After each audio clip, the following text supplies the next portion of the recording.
In this video, we'll discuss how to create a customer in Splendid Accounts. To create a customer, we'll click on Setup, then click on Customer in the list, and click on Add Customer. We'll write the customer's name here. Apart from this, if you want to write a print name or display name for the customer, you can do that too. If you've created a customer category, you can select it here.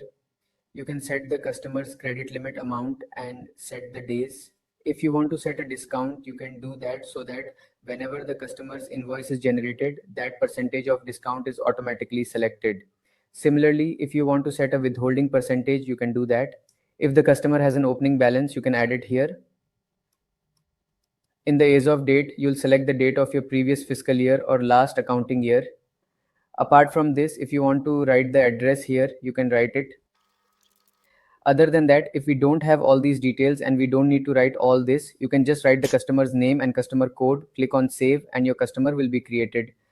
All these fields are optional. It's fine if you fill them, but even if you don't, your customer will be created in Splendid Accounts with just the customer code and customer name. I'll click on save and close. This customer has been created for me under the name Ibrahim. Thank you.